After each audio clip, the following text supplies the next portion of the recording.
thank you for standing in the right side of the history. Thank you for you coming in this weather and asking, demanding that Manchester University to cut ties with the university has been built in the stolen land in Palestine. Thank you for your voice for the voiceless people in Gaza. Actually, we need your voices to be hearable for the people in Gaza. Again, I can confirm your voice has reached Gaza safely. The people in Gaza appreciate your coming. We still need you to keep speaking about us.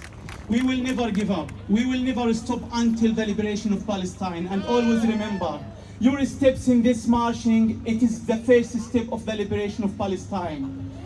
Trust me, this is the way we will liberate Palestine. By your coming, don't estimate your coming. This is the first step to the liberations.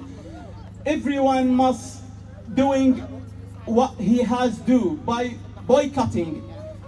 Ask your MB to ask for demanding for ceasefire rather than to watch this. The only time you must be silent when the kids sleep, not when the Israeli occupations slaughtered our family 24 hours in Gaza.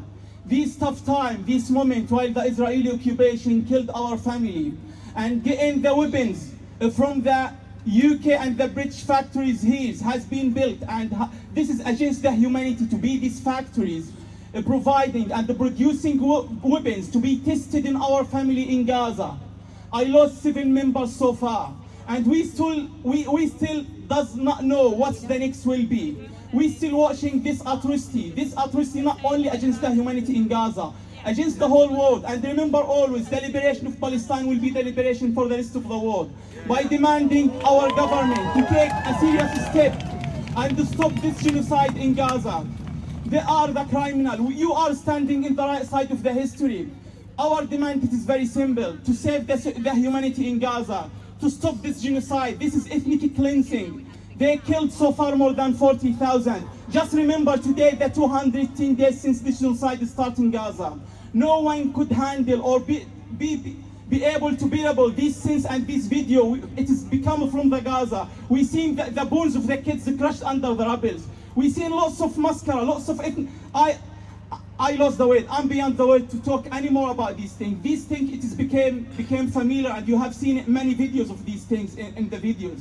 You have seen so far lots of videos coming from Gaza, but up to now we haven't seen any bloody government take a step to stop this genocide. We must keep fighting. Again, your step, it is very valuable. We need this step to keep going. Never give up. As a human being, you must always, not necessarily to be Palestinian, as a human being, when you see this video, you must go outside.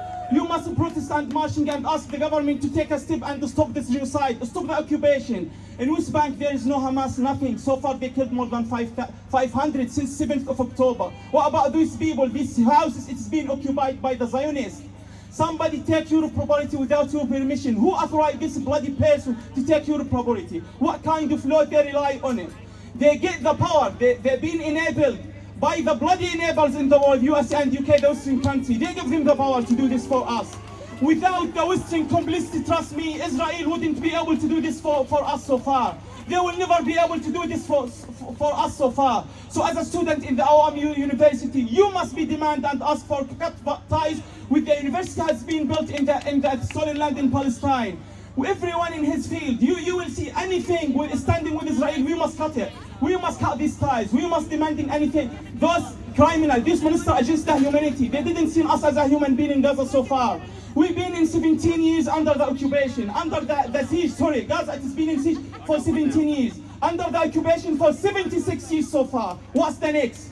They're just happy to watch this, and Israel just extending and going so far. They're extending and take more land from Palestine. Nothing left from the whole Palestine. What's the next they want? Now they're going to Gaza.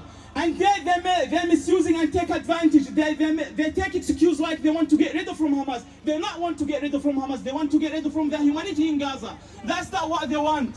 They want to kill the Palestinian in Gaza. By what kind of law to enable the Israeli to cut the water, the food, the electricity, invade the hospital, killing the babies? No one could imagine these things. We never seen this. We used to see this in the movie. Now we see it 24 hours. We seen it in full HD. We watching the kids, the babies being slaughtered, the woman's pregnant. We couldn't see anything before. We never watched or practicing anything before. This is only we have seen it by the Israeli atrocity, by the Israeli occupation, killing the Palestinians, doing whatever they want so far. So what's the next? We want to be silent. We never be silent. As I mentioned earlier, the only way we want to be silent when the kids sleep, when they are slaughtered by the Israeli. We want to keep fighting, marching, protesting, boycotting any factories producing the weapons. We must go and march in front of them, prevent their movement. We must stop them. As a human being, you make that change. We make that change, not the government so far. Now we have the way. Now we're standing in the right side of the history. We are not a criminal. We are a human being. Our demand very simple and very easy. Ceasefire, stop this genocide, cut the ties with the minister, the Israeli, they stolen our land so far. What's the next? Please just keep going, keep talking about Palestine, keep talking about Palestine, keep marching, do whatever you want, keep whatever you want. Thank you so much for your coming. Thank you.